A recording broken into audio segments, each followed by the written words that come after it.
ನಾನು ಈ ರಾಜ್ಯದ ಮುಖ್ಯಮಂತ್ರಿಗಳಿಗೆ ಕೇಳ್ಕೊತಾ ಇದ್ದೀನಿ, ದುಡಿತಕ್ಕಂಥ ವರ್ಗದ ಏನು ಬೆವರ ಹನಿಗೆ ನೀವು ಇನ್ನಾದ್ರೂ ಸಹ ಶ್ರಮಕ್ಕೆ ತಕ್ಕಂಥ ಬೆಲೆಯನ್ನು ಕೊಡಲಿಲ್ಲ ಅಂತಂತಂದ್ರೆ ಆ ಬೆಲೆನ ಸಾರ್ವಜನಿಕರ ಮುಂದೆ ತೆರಬೇಕಂತ ಸಂದರ್ಭ ಬರುತ್ತೆ. ಕಿಂಚಿತ್ತು ಕಾಳಜಿ ಇಲ್ಲದ ದುರ್ನಡತೆ ಸರ್ಕಾರ, ಮಾನವೀಯತೆಯನ್ನು ಮರ್ತಂತ ಸರ್ಕಾರ ಅಂತಕ್ಕಂಥದ್ದನ್ನು ಹೇಳೋದಕ್ಕೆ ಇಷ್ಟಪಡ್ತಾ ಇದ್ದೀನಿ. ಈ ಸರ್ಕಾರ ಸಾರಿಗೆ ನೌಕರರ ಹೊಟ್ಟೆ ಮೇಲೆ ಹೊಡೆದಂಥ ಸರ್ಕಾರ. ಈ ಸರ್ಕಾರ ಸಾರಿಗೆ ನೌಕರರ ಕಿರುಕುಳ ಕೊಟ್ಟು ದೌರ್ಜನ್ಯದ ಮೇಲೆ ನಡೀತಾ ಇರ್ತಕ್ಕಂಥ ಸರ್ಕಾರ ಅಂತಕ್ಕಂಥದ್ದನ್ನು ನಾವೆಲ್ಲರೂ ಸಹ ಈಗ ಆಲ್ರೆಡಿ ಅರ್ಥ ಮಾಡ್ಕೊಂಡಾಗಿದೆ.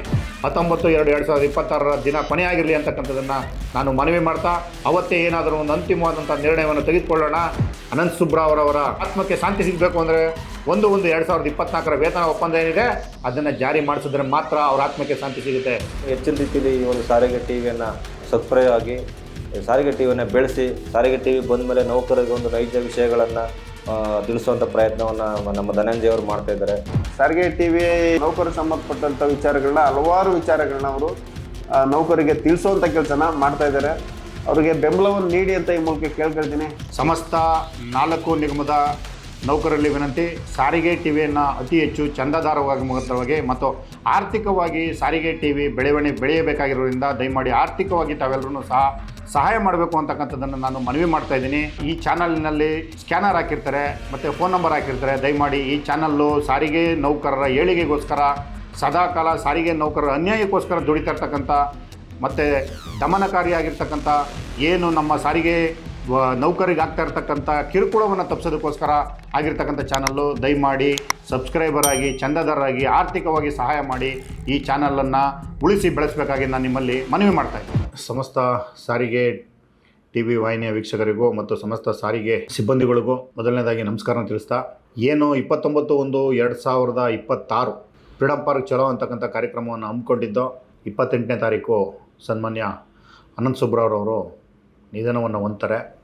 ಹಾಗಾಗಿ ಫ್ರೀಡಮ್ ಪಾರ್ಕ್ ಚಲೋ ಕಾರ್ಯಕ್ರಮವನ್ನು ನಾವು 19/2/2026 ಮುಂದೂಡಿ ಕಾರ್ಯಕ್ರಮನ ಮಾಡಬೇಕು ಅಂತಕ್ಕಂಥ ವಿಚಾರವನ್ನು ನಿನ್ನೆವರೆಗೂ ಸಹ ಅನಂತ್ ಸುಬ್ರಾವ್ ಅವರಿಗೆ ನುಡಿ ನಮನವನ್ನು ಸಲ್ಲಿಸುವುದರ ಮುಖಾಂತರವಾಗಿ, ಅವರಿಗೆ ಶ್ರದ್ಧಾಂಜಲಿಯನ್ನು ಅರ್ಪಿಸೋದ್ರ ಮುಖಾಂತರವಾಗಿ ಇಲ್ಲಿಯವರೆಗೂ ಸಹ ಯಾವುದೇ ವಿಡಿಯೋಗಳನ್ನು ಸಹ ಹೋರಾಟದ ವಿಚಾರವಾಗಿ ನಾವು ಮಾಡೋದಕ್ಕೆ ಸಾಧ್ಯ ಆಗಿರೋದಿಲ್ಲ.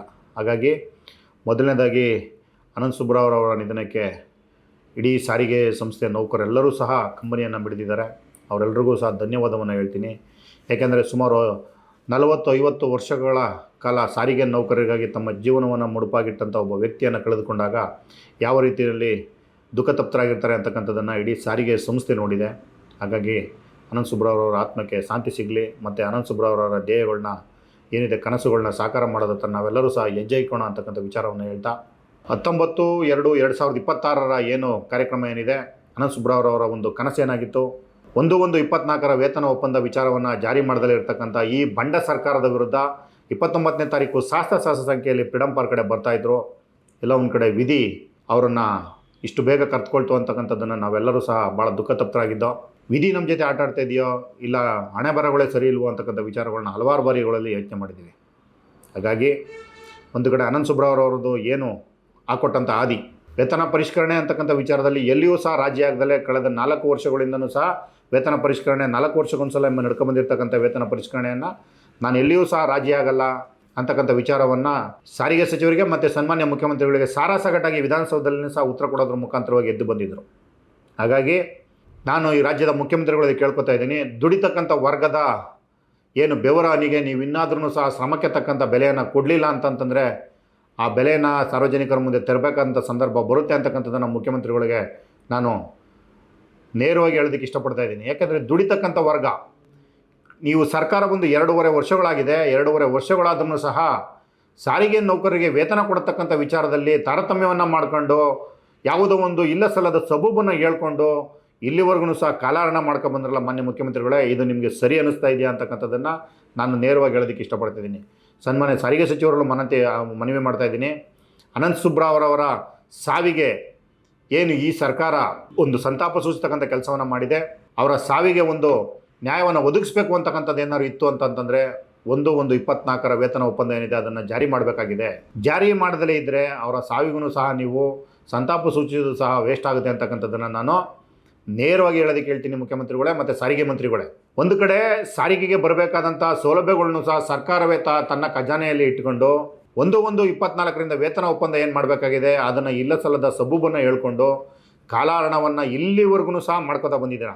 29ನೇ ತಾರೀಕು ಏನಾದರೂ ಒಂದು ಅಂತಿಮವಾಗಿ ಘೋಷಣೆ ಆಗ್ತಕ್ಕಂಥ ದಿನ ಆಗುತ್ತೆ ಅಂತಕ್ಕಂಥದ್ದನ್ನು ನಾವು ನೇರವಾಗಿ ಚಳುವಳಿಯ ಮುಖಾಂತರವಾಗಿ ರಾಜ್ಯದ ಮೂಲೆ ಮೂಲೆಯಲ್ಲಿ ಚಳುವಳಿ ಮಾಡಿದಂಥ ಸಂದರ್ಭದಲ್ಲೂ ಸಹ ತಿಳಿಸ್ತಕ್ಕಂಥ ಕೆಲಸವನ್ನು ಮಾಡಿದ್ದು. ಸಹಸ್ರ ಸಂಖ್ಯೆಯಲ್ಲಿ ಅವತ್ತು ಬೆಂಗಳೂರು ಫ್ರೀಡಮ್ ಪಾರ್ಕ್ ಕಡೆ ಹೆಜ್ಜೆ ಇರ್ತಕ್ಕಂಥ ಕೆಲಸವನ್ನು ಮಾಡಿದ್ರು ಸಹ ಒಂದು ಕಡೆ ಸರ್ಕಾರ ಪೊಲೀಸ್ ಇಲಾಖೆಯನ್ನು ಬಳಸ್ಕೊಂಡು ಫ್ರೀಡಮ್ ಪಾರ್ಕ್ನಲ್ಲಿ ಏನು 29ನೇ ತಾರೀಕು ಹೋರಾಟ ಏನಿತ್ತು ಆ ಹೋರಾಟಕ್ಕೂ ಸಹ ಸ್ಥಳವನ್ನು ಸಹ ಕೊಡದಲ್ಲೇ ಇರತಕ್ಕಂಥ ಕೀಳು ಮಟ್ಟಕ್ಕೂ ಸಹ ಪ್ರದರ್ಶನ ಮಾಡಿತ್ತು ಅಂತಕ್ಕಂಥದ್ದನ್ನು ನಾನು ನೇರವಾಗಿ ಹೇಳೋದಕ್ಕೆ ಇಷ್ಟಪಡ್ತಾ ಇದ್ದೀನಿ. ಹಾಗಾಗಿ ಇನ್ನು ಮುಂದೆ ನೀವು ಈ ರೀತಿಯ ಸಾರಿಗೆ ನೌಕರನ್ನ ಕೀಳು ಮಟ್ಟದಲ್ಲಿ ನಡೆಸ್ಕೊತೀನಿ ಅಂತಕ್ಕಂಥ ಒಂದು ಭ್ರಮೆನಲ್ಲಿ ಏನಾದ್ರು ಇದ್ದರೆ ದಯಮಾಡಿ ಆ ಭ್ರಮೆಯಿಂದ ಈಚೆ ಬರ್ತಕ್ಕಂಥ ಕೆಲಸವನ್ನು ಮಾಡಿ. ಯಾಕೆಂದರೆ ದುಡಿತಕ್ಕಂಥ ವರ್ಗ ಬೀದಿಗೆ ಹೇಳಿದ್ರೆ ಏನಾಗುತ್ತೆ ಅಂತಕ್ಕಂಥದ್ದನ್ನು ಮುಂದಿನ ದಿನಗಳಲ್ಲಿ ನಾವು ಈ ಸರ್ಕಾರಕ್ಕೆ ತಿಳಿಸಬೇಕಾಗುತ್ತೆ ಅಂತಕ್ಕಂಥದ್ದನ್ನು ನಾನು ನೇರವಾಗಿ ಹೇಳೋಕ್ಕೆ ಇಷ್ಟಪಡ್ತಾ ಇದ್ದೀನಿ. ಕಳೆದ 2.5 ವರ್ಷಗಳಲ್ಲೂ ಸಹ ಪರಿಪರಿಯಾಗಿ ಎಲ್ಲ ರೀತಿಯಲ್ಲೂ ಸಹ ನಾವು ಭಾಳ ತಾಳ್ಮೆಯಿಂದ ವಿನಮ್ರತೆಯಿಂದ ನಡ್ಕೊಂಡು ಇವತ್ತು ಮಾಡ್ತಾರೆ, ನಾಳೆ ಮಾಡ್ತಾರೆ, ನಾಡಿದ್ದು ಕರೆದು ಮಾತಾಡ್ತಾರೆ ಅಂತಕ್ಕಂಥ ಎಲ್ಲ ಹಲವಾರು ವಿಚಾರಗಳನ್ನ ಇಟ್ಕೊಂಡು ಕಾಯ್ತಾ ಬಂದಿದ್ದೀವಿ. ಒಂದು ಕಡೆ ಶಾಲಾ ಕಾಲೇಜುಗಳ ಎಕ್ಸಾಮ್ಗಳನ್ನ ಪೀಚ್ ಕಟ್ಟೋಕ್ಕಾಗ್ದಲೇ ಪರಿತಪಿಸ್ತಾ ಇರ್ತಕ್ಕಂಥ ಸಾರಿಗೆ ಸಿಬ್ಬಂದಿಗಳು ಆಗಿರ್ಬೋದು, ಆಡಳಿತ ಸಿಬ್ಬಂದಿಗಳು ಇರ್ಬೋದು, ಇವತ್ತು ನಾಳೆ ಸಂಬಳ ಜಾಸ್ತಿ ಆಗುತ್ತಪ್ಪ, ಮನೆ ಬಾಡಿಗೆಗಳು ಕಟ್ಟೋಕ್ಕಾಗಿಲ್ಲ, ಫೀಸ್ಗಳು ಕಟ್ಟೋಕ್ಕಾಗಿಲ್ಲ, ಇದೇ ಸಂಬಳದಲ್ಲಿ ಎಲ್ಲಿ ಕೆಲಸ ಮಾಡೋಕ್ಕಾಗುತ್ತೆ ಅಂತಕ್ಕಂಥ ರೋದನೆಯನ್ನು ತೋಡ್ಕೊತಾ ಇದ್ದಾರೆ. ಕಿಂಚಿತ್ತು ಕಾಳಜಿ ಇಲ್ಲದ ದುರ್ನಡತೆಯ ಸರ್ಕಾರ ಅಂತಕ್ಕಂಥದ್ದನ್ನು ಸಹ ನಾನು ಹೇಳೋದಕ್ಕೆ ಇಷ್ಟಪಡ್ತಿದ್ದೀನಿ. ಮಾನವೀಯತೆಯನ್ನು ಮರ್ತಂಥ ಸರ್ಕಾರ ಅಂತಕ್ಕಂಥದ್ದನ್ನು ಹೇಳೋದಕ್ಕೆ ಇಷ್ಟಪಡ್ತಾ ಇದ್ದೀನಿ. ಯಾಕೆಂದರೆ ದುಡಿತಕ್ಕಂಥ ವರ್ಗವನ್ನು ಉಪಯೋಗಿಸ್ಕೊಂಡು ಸಾವಿರಾರು ಪ್ರಶಸ್ತಿಗಳನ್ನ ತೆಗೆದುಕೊಂಡು ಬರ್ತೀರಾ. ಸರ್ಕಾರಕ್ಕೆ ಒಳ್ಳೆಯ ಹೆಸರು ತಂದುಕೊಟ್ಟಂಥ ಸಾರಿಗೆ ನೌಕರರನ್ನು ಬೀದಿಗೆ ತಳ್ಳಿ ಮಲತಾಯಿ ಧೋರಣೆಯಿಂದ ನೋಡ್ಕೊಳ್ತಾ ಇರ್ತಕ್ಕಂಥ ಈ ಸರ್ಕಾರಕ್ಕೆ ಇನ್ನು ಯಾವ ಭಾಷೆಯಲ್ಲಿ ನಾವು ಉತ್ತರ ಕೊಡಬೇಕಾಗಿದೆ ಅಂತಕ್ಕಂಥದ್ದನ್ನು ನಾನು ನೇರವಾಗಿ ಸಾರಿಗೆ ಮಂತ್ರಿಗಳೇ ಮತ್ತು ರಾಜ್ಯದ ಮುಖ್ಯಮಂತ್ರಿಗಳೇ ನಿಮ್ಮನ್ನು ಕೇಳೋದಕ್ಕೆ ಇಷ್ಟಪಡ್ತಾ ಇದ್ದೀವಿ. ನಾವು ಮಾಡಿರ್ತಕ್ಕಂಥ ತಪ್ಪಾದರೂ ಏನು? ಒಂದು ಕಡೆ ನಿಮ್ಮದೇ ಪ್ರಣಾಳಿಕೆಯಲ್ಲಿ ಒಂದು ವಿಚಾರವನ್ನು ತರ್ತೀರಾ, ಆ ಪ್ರಣಾಳಿಕೆಯನ್ನು ಉಡಾಪೆಯಾಗಿ ಉತ್ತರ ಕೊಡ್ತಕ್ಕಂಥ ಸರ್ಕಾರ ಮಾತನ್ನು ನಿಮ್ಮ ಸರ್ಕಾರದಲ್ಲೇ ಮಾತಾಡ್ತೀರಾ. ಯಾವುದೇ ಪ್ರಣಾಳಿಕೆ, ಯಾವ ಪ್ರಣಾಳಿಕೆಯಲ್ಲಿ ಏನಿಲ್ಲ, ಸುಮ್ಮನೆ ಎದ್ದಡೀರಿ ಅಂತಕ್ಕಂಥ ವಿಚಾರವನ್ನು ಹೇಳ್ತೀರಾ. ಕೊಡಬೇಕಾಗಿರೋದನ್ನಾರು ಕೊಡಿ ಅಂತಂತಂದರೆ ದುರಾಂಕಾರದ, ದರ್ಪದ, ದೌರ್ಜನ್ಯದ ಮಾತುಗಳನ್ನ ಹೇಳಿ ಸಾರಿಗೆ ನೌಕರರನ್ನು ತಾಳ್ಮೆಯನ್ನು ಪರೀಕ್ಷೆ ಮಾಡೋದಕ್ಕೆ ಹೊರಟು ನಿಂತಿದ್ದೀರಾ. ಹಾಗಾಗಿ ನಮ್ಮ ತಾಳ್ಮೆಯನ್ನು ಪರೀಕ್ಷೆ ಮಾಡಿದ್ದು ಸಾಕು. ನೀವು 19ನೇ ತಾರೀಕು ಒಳಗಡೆ ನೀವು ಕರೆದು ನಮಗೆ ಬರಬೇಕಾದಂಥ ಸೌಲಭ್ಯಗಳನ್ನ ಕೊಡಲಿಲ್ಲ ಅಂತಂತಂದರೆ ಮುಂದೆ ಆಗ್ತಕ್ಕಂಥ ಪ್ರತಿಭಟನೆ ಆಗಿರ್ಬೋದು, ಮುಷ್ಕರ ಆಗಿರ್ಬೋದು, ಯಾವುದೇ ರೀತಿಯ ಸ್ವರೂಪವನ್ನು ಪಡ್ಕೊಂಡ್ರೆ ನೇರವಾಗಿ ರಾಜ್ಯ ಸರ್ಕಾರವೇ ಇದಕ್ಕೆ ಸಂಪೂರ್ಣ ಹೊಣೆಯನ್ನು ತೆರಬೇಕಾಗುತ್ತೆ ಅಂತಕ್ಕಂಥದ್ದನ್ನು ನಾನು ಸಾರಿಗೆ ಟಿವಿಯ ವಾಹಿನಿಯ ಮುಖಾಂತರವಾಗಿ ತಿಳಿಸೋದಕ್ಕೆ ಇಷ್ಟಪಡ್ತಾ ಇದ್ದೀನಿ. ಯಾಕಂದರೆ ಸಾರಿಗೆ ನೌಕರರ ಬಾಳಿನಲ್ಲಿ ಚೆಲ್ಲಾಟವಾಡ್ತಾ ಇರ್ತಕ್ಕಂಥ ಈ ಸರ್ಕಾರ ಏನಿದೆ, ಈ ಬಂಡೆದ್ದ ಸರ್ಕಾರದ ಹಲವಾರು ರೀತಿಗಳನ್ನ ತೆಗೆದುಕೊಂಡು ಬಂದು ನಮ್ಮ ಮೇಲೆ ಏರ್ತಕ್ಕಂಥ ಕೆಲಸವನ್ನು ಮಾಡಿ ಇಲ್ಲಿವರೆಗೂ ಸಹ ಸಂಬಳವನ್ನು ಹೆಚ್ಚಳವನ್ನು ಮಾಡ್ದಲೇ ಇದೇ ಸಂಬಳದಲ್ಲೇ ದುಡಿಸ್ಕೋಬೋದು. ಸಾರಿಗೆ ನೌಕರರು ಏನು ಮಾಡ್ತಾರೆ ಅಂತಕ್ಕಂಥದ್ದನ್ನು ಆಗಸ್ಟ್ 5ನೇ ತಾರೀಕು ತೋರಿಸಿದ್ದಾರೆ. ಕೆಲವು ಕುತಂತ್ರಗಳನ್ನ ತಂತ್ರಗಳನ್ನ ಬಳಸ್ಕೊಂಡು ಹೈಕೋರ್ಟ್ನ ಮುಖಾಂತರವಾಗಿ ಮುಷ್ಕರವನ್ನು ಹತ್ತಿಕ್ಕತಕ್ಕಂಥ ಕೆಲಸವನ್ನು ಮಾಡಿದಂಥ ಸರ್ಕಾರಕ್ಕೆ ನಾಚಿಕೆ ಆಗಬೇಕು. ದುಡಿತಕ್ಕಂಥ ವರ್ಗಕ್ಕೆ ಸಂಬಳವನ್ನು ಕೊಡೋಕ್ಕಾಗದೇ ಇರತಕ್ಕಂಥ ಹೀನಮಟ್ಟಕ್ಕೆ ತಲುಪಿರ್ತಕ್ಕಂಥ ಸರ್ಕಾರಕ್ಕೆ ಮನವರಿಕೆ ಆಗಬೇಕಾಗಿದೆ. ಅತ್ಯಂತ ಹೀನಾಮಾನಯವಾಗಿ ಸರ್ಕಾರ ನಮ್ಮನ್ನು ನಡೆಸ್ಕೊತಾ ಇದೆ ಅಂತಕ್ಕಂಥದ್ದು ಈಗ ಆಲ್ರೆಡಿ ಸಾರ್ವಜನಿಕರಿಗೂ ಸಹ ಮನವರಿಕೆ ಆಗಿದೆ. ಪ್ರತಿ ದಿನ ಕೋಟ್ಯಾಂತರ ಜನರಿಗೆ ನಾಡಿ ಮಿಡಿತವನ್ನು ಹೊರತು ಸಾರಿಗೆಯ ಸೌಲಭ್ಯವನ್ನು ಕೊಡ್ತಾ ಇರ್ತಕ್ಕಂಥ ಸಾರಿಗೆ ನೌಕರರಿಗೆ ಈ ರಾಜ್ಯ ಸರ್ಕಾರ ಏನು ದೌರ್ಜನ್ಯ ಮಾಡ್ತೈತೆ, ಯಾವ ರೀತಿಯಲ್ಲಿ ದಬ್ಬಾಳಿಕೆಯನ್ನು ಮಾಡ್ತೈತೆ, ಯಾವ ರೀತಿಯಲ್ಲಿ ಸಾರಿಗೆ ನೌಕರನ್ನು ಉಪಯೋಗಿಸ್ಕೊತೈತೆ, ಯಾವ ರೀತಿಯಲ್ಲಿ ಬೀದಿಗೆ ತಂದಿದೆ ಅಂತಕ್ಕಂಥದ್ದನ್ನು ಈಗ ಆಲ್ರೆಡಿ ಚಾಲಕ ನಿರ್ವಾಹಕರುಗಳು ಪ್ರತಿ ಸಾರ್ವಜನಿಕರಿಗೆ ತಿಳಿಸ್ತಕ್ಕಂಥ ಕೆಲಸವನ್ನು ಮಾಡ್ತಾ ಇದ್ದಾರೆ. ಸರ್ಕಾರದ ಮೇಲೆ ಒಂದು ಕಡೆ ಇರ್ತಕ್ಕಂಥ ವಿಶ್ವಾಸವನ್ನು ಸಹ ಸಾರಿಗೆ ನೌಕರರು ಕಳ್ಕೊತಾ ಬಂದಿದ್ದಾರೆ, ಸಾರ್ವಜನಿಕರಿಗೂ ಸಹ ತಿಳಿಸ್ತಕ್ಕಂಥ ಕೆಲಸವನ್ನು ಮಾಡ್ತಾ ಇದ್ದಾರೆ. ಹಾಗಾಗಿ ಮಾನ್ಯ ಮುಖ್ಯಮಂತ್ರಿಗಳೇ, ನಿಮ್ಮ ಮೇಲೆ ಇವಾಗಲೂ ಸಹ ನಮಗೆ ವಿಶ್ವಾಸ ಇದೆ. ಸಾರಿಗೆ ಮಂತ್ರಿಗಳ ಮೇಲೆ ಕರೆದು ನಮಗೆ ಬರಬೇಕಾಗಿರ್ತಕ್ಕಂಥ 1/1/2024 ವೇತನ ಒಪ್ಪಂದ ಏನಿದೆ ಅದನ್ನು ಜಾರಿ ಮಾಡೋದ್ರ ಮುಖಾಂತರವಾಗಿ ಅದನ್ನು ಸಹ ಸಾರಿಗೆ ನೌಕರರ ಬಾಳಿಗೆ ಆಶಾಕಿರಣ ಆಗಿ ಅಂತಕ್ಕಂಥದ್ದನ್ನು ನಾನು ಮನವಿ ಮಾಡ್ತಾ ಇದ್ದೀನಿ. ಮತ್ತು ಸಾರಿಗೆ ಸಂಸ್ಥೆ ಒಳಗಡೆ ಹಲವಾರು ಸಮಸ್ಯೆಗಳಿದೆ. ಈಗ ನಮ್ಮ ಮುಂದೆ ಇರತಕ್ಕಂಥದ್ದು ನೇರವಾಗಿ ವೇತನ ಒಪ್ಪಂದ ಮತ್ತು ವೇತನದ ಹೆಚ್ಚಳದ ವಿಚಾರವಾಗಿ ಇರ್ತಕ್ಕಂಥದ್ರಿಂದ ಅನ್ಯಥಾ ಬೇರೆ ವಿಚಾರಗಳನ್ನ ನಾನು ಮಾತಾಡೋದಕ್ಕೆ ಇಷ್ಟಪಡಲ್ಲ. ಹಾಗಾಗಿ ರಾಜ್ಯದ ಮೂಲೆ ಮೂಲೆಯಿಂದ 19/1/2026 ಏನಿದೆ ಫ್ರೀಡಮ್ ಪಾರ್ಕ್ ಚಲೋ ಅಂತಕ್ಕಂಥ ಕಾರ್ಯಕ್ರಮ ಏನಿದೆ, ಅವತ್ತು ಏನಾದರೂ ಒಂದು ಐತಿಹಾಸಿಕ ನಿರ್ಣಯವನ್ನು ತೆಗೆದುಕೊಳ್ಳಲೇಬೇಕಾಗಿರೋದ್ರಿಂದ ರಾಜ್ಯದ ಮೂಲೆ ಮೂಲೆಯಿಂದ ಸಹಸ್ರ ಸಂಖ್ಯೆಯಲ್ಲಿ ಕಾರ್ಮಿಕರು ಫ್ರೀಡಮ್ ಪಾರ್ಕ್ ಕಡೆ ಬರಬೇಕು ಅಂತಕ್ಕಂಥದ್ದನ್ನು ದಿಟ್ಟವಾಗಿ ಹೆಜ್ಜೆ ಇಡಬೇಕು ಅಂತಕ್ಕಂಥದ್ದನ್ನು ನಾನು ನೇರವಾಗಿ ಹೇಳೋದಕ್ಕೆ ಇಷ್ಟಪಡ್ತಾ ಇದ್ದೀನಿ. ಯಾಕೆಂದರೆ ಈ ಸರ್ಕಾರ ಮಾನ ಮರ್ಯಾದೆ ಇಲ್ಲದೆ ಇರತಕ್ಕಂಥ ಸರ್ಕಾರ ಈ ಸರ್ಕಾರ ಸಾರಿಗೆ ನೌಕರರ ಹೊಟ್ಟೆ ಮೇಲೆ ಹೊಡೆದಂಥ ಸರ್ಕಾರ. ಈ ಸರ್ಕಾರ ಸಾರಿಗೆ ನೌಕರರ ಕಿರುಕುಳ ಕೊಟ್ಟು ದೌರ್ಜನ್ಯದ ಮೇಲೆ ನಡೀತಾ ಇರ್ತಕ್ಕಂಥ ಸರ್ಕಾರ ಅಂತಕ್ಕಂಥದ್ದನ್ನು ನಾವೆಲ್ಲರೂ ಸಹ ಈಗ ಆಲ್ರೆಡಿ ಅರ್ಥ ಮಾಡ್ಕೊಂಡಾಗಿದೆ. ಯಾಕೆ ನಾನು ಇಷ್ಟೊಂದು ಕಠೋರವಾದಂಥ ಪದಗಳನ್ನು ಉಪಯೋಗಿಸ್ತಾ ಇದ್ದೀನಿ ಅಂದರೆ, ಕಳೆದ 2.5 ವರ್ಷಗಳಿಂದನೂ ಸಹ ಈ ಸರ್ಕಾರದ ಮುಂದೆ ಹಲವಾರು ರೀತಿಯಲ್ಲಿ ನಾವು ಅಣಿಯಾಗಿ ಯಾವ ರೀತಿಯಲ್ಲಿ ಡಾಕ್ಯುಮೆಂಟ್ಸ್ ಪ್ರಕಾರವಾಗಿ ನಾವು ಎಲ್ಲವನ್ನೂ ಕೊಡ್ತಾ ಬಂದಿದ್ದೀವಿ. 1/1/24ಕ್ಕೆ ವೇತನ ಹೆಚ್ಚಳ ಆಗಬೇಕಾಗಿದೆ, 38 ತಿಂಗಳ ಹಿಂಬಾಗಿ ಬರಬೇಕಾಗಿದೆ ಮಾನ್ಯ ಮುಖ್ಯಮಂತ್ರಿಗಳೇ ಅಂತೇಳಿ. ಮಾನ್ಯ ಮುಖ್ಯಮಂತ್ರಿಗಳು 2 ಮೀಟಿಂಗ್ನಲ್ಲಿ ಹೇಳಿದಂಥ ವಿಚಾರಗಳೇ ಬೇರೆ, 3ನೇ ಮೀಟಿಂಗ್ನಲ್ಲಿ ತೆಗೆದುಕೊಂಡಂಥ ಯೂಟರ್ನೇ ಬೇರೆ. ಹಾಗಾಗಿ ನಿಮ್ಮ ಖಜಾನೆ ಖಾಲಿಯಾಗಿದೆಯೋ, ಸರ್ಕಾರದಲ್ಲಿ ಹಣ ಇದೆಯೋ ಇಲ್ವೋ, ಅದ್ಯಾವುದನ್ನು ಸಹ ನಾನು ಪ್ರಶ್ನೆ ಮಾಡೋಕ್ಕೆ ಬರ್ತಾ ಇಲ್ಲ. ಯಾಕೆ ಅಂತಂದರೆ, ನಾವು ದುಡಿತಕ್ಕಂಥ ವರ್ಗ, ಸರ್ಕಾರ ಏನು ಪ್ರತಿ 4 ವರ್ಷಕ್ಕೊಂದ್ಸಲ ವೇತನ ಪರಿಷ್ಕರಣೆ ಮಾಡಬೇಕಾಗಿದೆ. ಸಾರಿಗೆ ನೌಕರರ ಹಕ್ಕನ್ನು ಕಸಿದುಕೊಳ್ತಕ್ಕಂಥ ರೀತಿಯಲ್ಲಿ ನಡ್ಕೊಳ್ಬಾರ್ದು. ನಮ್ಮ ಹಕ್ಕೇನಿದೆ ಅದನ್ನು ಕೊಡ್ತಕ್ಕಂಥದ್ದನ್ನು ಹೋರಾಟದ ಮುಖಾಂತರವಾಗಿಯೂ ಸಹ ಇಲ್ಲಿವರೆಗೂ ನಾವೆಲ್ಲವನ್ನು ಪಡ್ಕೋತಾ ಬಂದಿದ್ದೀವಿ. ಹಾಗಾಗಿ 19/2/2026 ಹೋರಾಟದ ವಿಚಾರದಲ್ಲಿ ಅವತ್ತು ಐತಿಹಾಸಿಕ ನಿರ್ಣಯವನ್ನು ತೆಗೆದುಕೊಳ್ತೀವಿ. ಯಾಕೆಂದರೆ ಸಾರಿಗೆ ನೌಕರರ ತಾಳ್ಮೆ ಕಟ್ಟೆ ಹೊಡೆದಿದೆ. ಇನ್ನು ಮುಂದೆ ದಿನಾಂಕವನ್ನು ಹೇಳ್ತಕ್ಕಂಥದ್ದು ನಾಳೆ ಬನ್ನಿ ನಾಡದ್ದು ಬನ್ನಿ ಹೇಳ್ತಕ್ಕಂಥ ವಿಚಾರವನ್ನು ಸರ್ಕಾರ ತಮ್ಮ ಮನಸ್ಸಿಂದ ತೆಗೆದುಹಾಕಬೇಕು. 19ನೇ ತಾರೀಕು ಒಳಗಡೆ ಸಾರಿಗೆ ನೌಕರರ ಮುಖಂಡರನ್ನು ಕರೆದು ಸೌಜನ್ಯಯುತವಾಗಿ ಮಾತನಾಡಿ ಅನಂತ್ ಸುಬ್ರಾವ್ರವರ ಆತ್ಮಕ್ಕೆ ಏನಾದರೂ ಶಾಂತಿ ದೊರಕಿಸಬೇಕು ಅಂತಕ್ಕಂಥ ಕಿಂಚಿದ್ದು ಕಾಳಜಿ ಮತ್ತು ಕಳಕಳಿ ಇದ್ದರೆ ಸರ್ಕಾರಕ್ಕೆ 1/1/2024 ವೇತನ ಒಪ್ಪಂದ ಮತ್ತು 38 ತಿಂಗಳ ಏನು ಹಿಂಬಾಕಿ ಏನಿದೆ ಆ ಹಿಂಬಾಕಿಯನ್ನು ಜಾರಿ ಮಾಡಬೇಕು. ಜಾರಿ ಮಾಡದಲೇ ಇದ್ದರೆ 19ರ ನಂತರದಲ್ಲಿ ನಡೀತಕ್ಕಂಥ ಸಾರಿಗೆ ನೌಕರರ ಹೋರಾಟವೇನಿದೆ ಅದು ಯಾವ ದಾರಿಯನ್ನು ಬೇಕಾದರೂ ಹಿಡಿಬೋದು.